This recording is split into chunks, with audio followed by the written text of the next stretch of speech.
Бисмиллахир-рахманир-рахим. Алхамдулилlah, уссалату вассаламу аля расулилля, амма баъд. Эми өзүңүздөргө белгилүү болгондой, Кудай кааласа, мына апрель айында бизде курултай болот. Биздин Кыргызстан мусулмандар дин башкармасынын уставы боюнча 4 жылда бир жолу муфти шайланат жана алымдар кеңеши шайланат. Ошол мынакей 4 апрелде 2017 жылы болгон. Эми буюрса мына 21 жылы ошол апрелдин башында Кудай кааласа болот да. Ошодон алдына ала эми кээ бир адамдар эми чыгат экен. Ушунда туура эмес жол менен кезексиз бир курултайды кылып, муфтиге бир каралап, ар кандай жалаларды уюштуруп, биз айтып атабыз, мамлекеттин мыйзамын сыйлайлы, шарияттын мыйзамын сыйлайлы.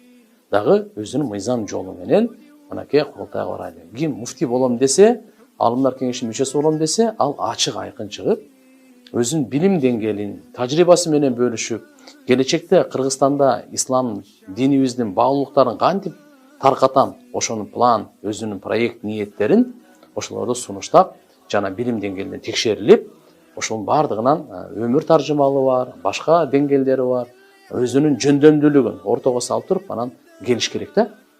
Тилекке каршы кээ бир адамдар ушу мурдагыдай ойлойт, ажылыктын акчасы мындай деп. Азыр андай жок, андай уурлук кыла алышпайт азыр келсе дагы. Анткени бардыгы электрондошуп, бардыгы межведомственный мамлекет менен чогуу ушундай атайы комиссия түзүлүп калган. Ошон үчүн кээ бир ушундай эми жала жапкан учурлар болуп атат. Буюрса, буну жаланын эч качан билесиздер да, суу кечпейт, калптын казаны кайнабайт. Буга жараткан Алла да күбө, элибиз дагы күбө да. Албетте, кайсы жерде кемчилик кеткен болсо, биздин мойнубузга коюп берсин, аны биз айтайлы. Ал суроо берсе, биз жооп берип, биз суроо берсе, ал жооп берсин. Жана тактап туруп, маселени элибизге чыгарышыбыз керек да. Бүгүнкү күнү уят болбой, бири-бирибизден кек сактабай, жек көрбөй, жакшы ошол өзү жыйында бир маданиятты сактап, адепти сактап, суроо берүүнүн дагы адеби, жооп бергендин дагы адеби бардыгына. Ал эми финансовый боюнча биздеги атай отчеттор мынакей дайын болгон.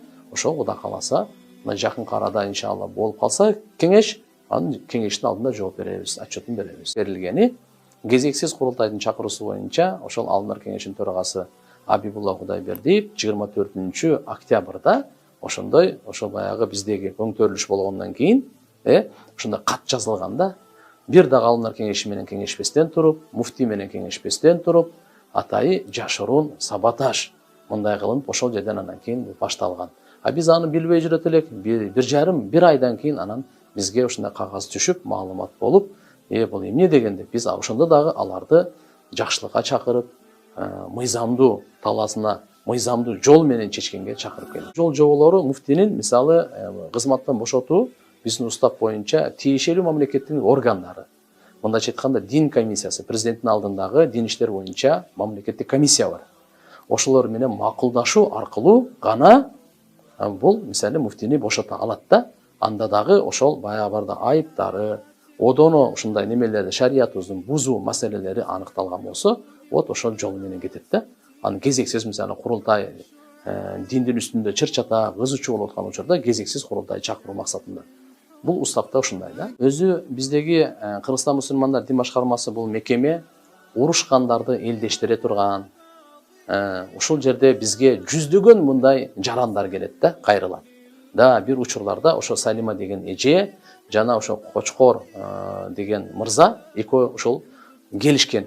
Келгенде дагы мына мен акчамы алып, жер алып берем деп, жер да бербей атат, акча да бербей атат деп келген. Мен айткам, экөөңөр тең жакшы адам экенсиңер. Силер ызычуу салбай, урушпай, жакшы чечишип алгыла, соттошпой эле.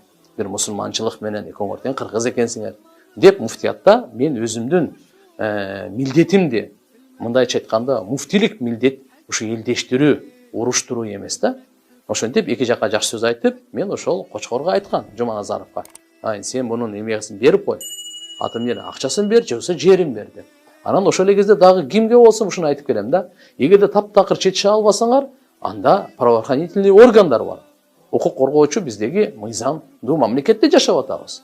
Милиция деген бар, сот деген бар, прокуратура деген бар. Биз андай орган эмеспиз. Анан бирөөгө мен гарантия болуп, акча алып берип, үй салып берем деген буну бардыгы жала. Анан албаса ушунда кыйналып калдым, бомж болуп калдым деп ыйла берди. Ушунун эмесинен мына гарантия берип берди эле деп. Мен гарантия берген эмесмин. Ошол мындай абал жаман абалга түшкөн, мен ойлойм жаланын кесепейт. Бисмиллахиррахманиррахим. Ассаламу алейкум.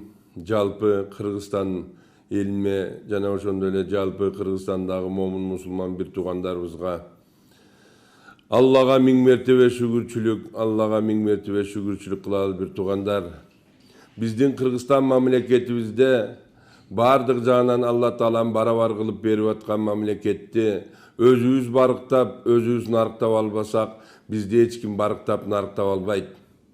Мен силерге кайрылуумдун себеби мусулман бир туугандарыбыз жаңылбас жаак, мүдүрбөс туяк болбойт дегендей анча-мынча жаңылыш иштер болуп кетти. Аллага миң мертебе шүгүрчүлүк кылабыз. Алла Таалам муну дагы бизге сыноо кылдыбы? Же Алла Таалам пешенебизге жазган буйруктардын бириби? Буга дагы миң мертебе шүгүрчүлүк кылалы бир туугандар. Азыркы күндө биздин Хазиретибиз Максат Агжы Токтомушев кайта боштондукка чыкты. Анча-мынча түшүнбөстүк иштер болду. Алла разы болсун биздин падышабыздан, ошондой эле силовой структурадагы иштеген бир туугандарыбыздан бул ишти момун мусулман бир туугандарыбыз ызы чууга айлантпайлы. Биз канча жылдан бери ызы чуу күрүгү менен келатабыз. Азыркы күндө бизге тынччылык, бейпичилик керек. Биз да баарыбыз бир жакадан баш, бир жеңден кол чыгарып, Кыргызстан мамлекетибизди өркүндөтүп өйдө көтөрөлү. Өйдө көтөрбөсөк, ар жагыбыздан карап турган чет мамлекеттер бизди бөлүп алууга да дайым бир туугандар. Ошон үчүн бир туугандар, бири-бирибиздин бетибизди, жүзүбүздү каралабайлы, бири-бирибизге куржалак шылтоолорду жабыштырбайлы. Силерден сураныч, особенно момун мусулман бир туугандарыбыз, баары Кудай буйруса ойдогудай болот, баары ордуна келет, ак сынбайт, ак ийилип кайта калыбына келет дейт. Ошон үчүн бир туугандар, биримдикте, ынтымакта болуп туруп, ызы чууну көбөйтпөй, мамлекеттин жана ошондой эле ажообуздун иштешине убакыт берели. Ажообуз Кудай буйруса баарын тең таразалап, орто өлчөп, тең ортосунан кесип берет деген ниетибиз бар.